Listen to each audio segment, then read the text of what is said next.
So been out here for, I don't know, a few hours.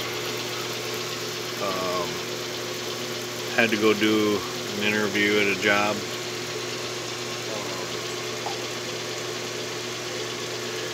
But had decided there's a few things that I've learned with this this spindle, and I'm not sure what the overall culprit is. If I was to do a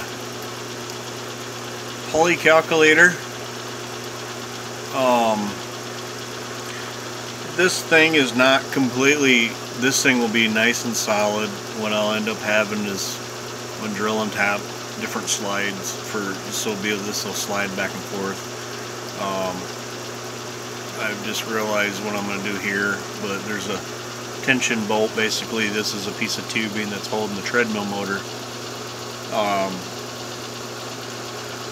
But this is a 1/2 inch reverse thread, 1/2 inch 13 reverse thread on these treadmill motors.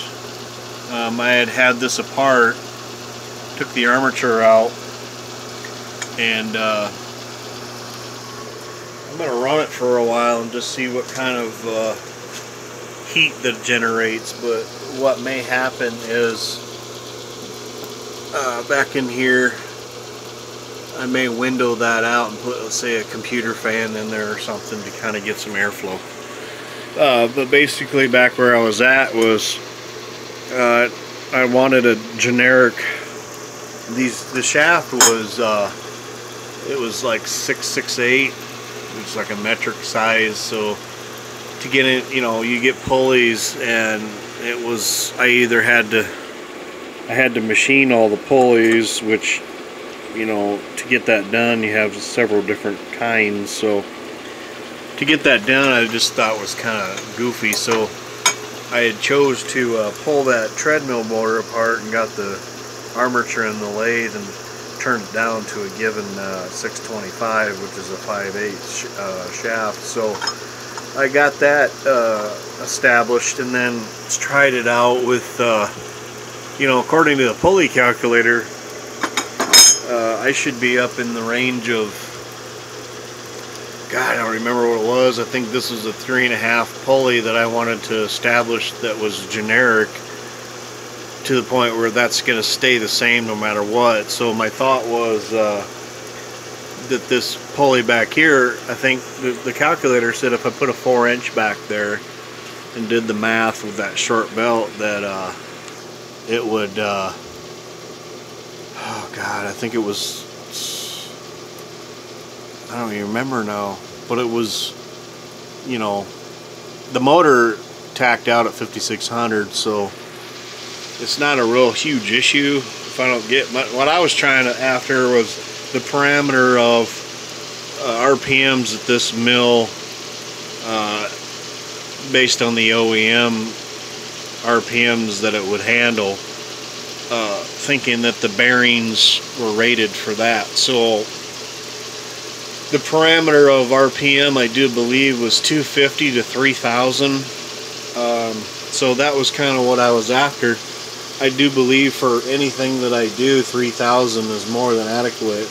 I mean, obviously you want a little more on certain applications, but I think for what I'm going to do with this machine, I think 3000 was plenty RPM. So, but basically what I'm talking about is, you put this bigger pulley on here, and I don't know if it was a limitation of the motor, because the motor is only it's 130 volt 2 horsepower treadmill motor.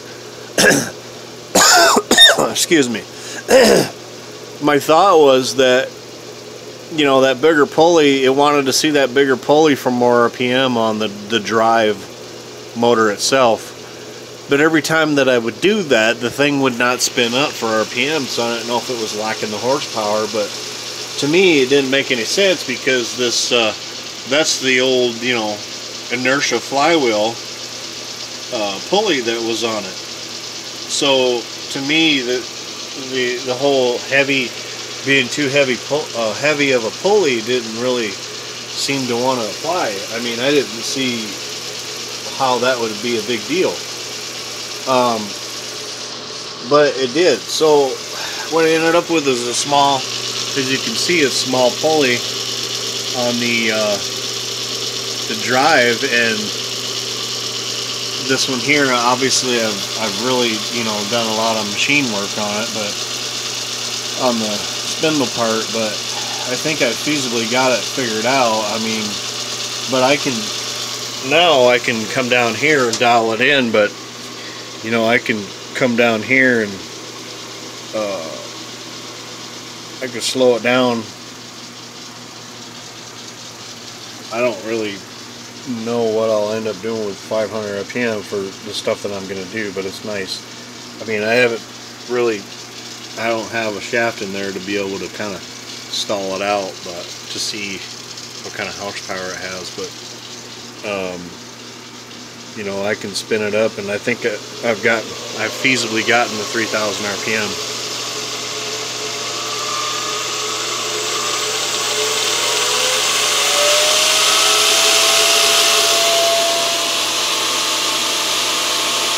So that to me was pretty bitchin'.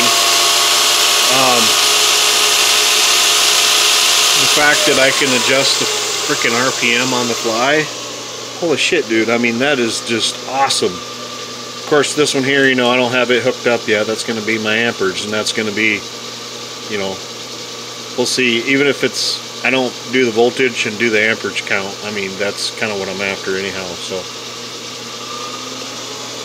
to be able to dial that in is just so cool.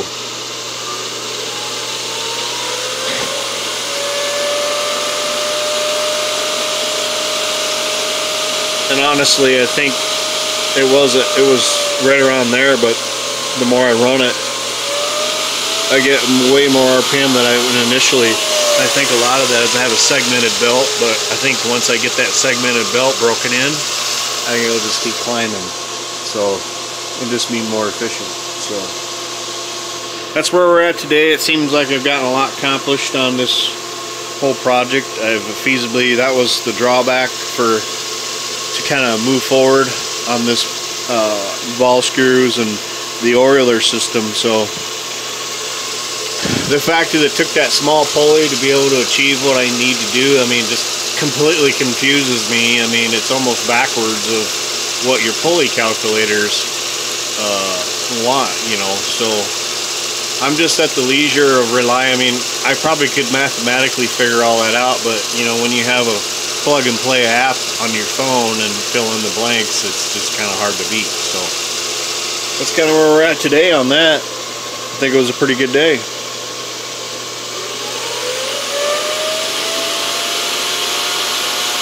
Just keeps climbing.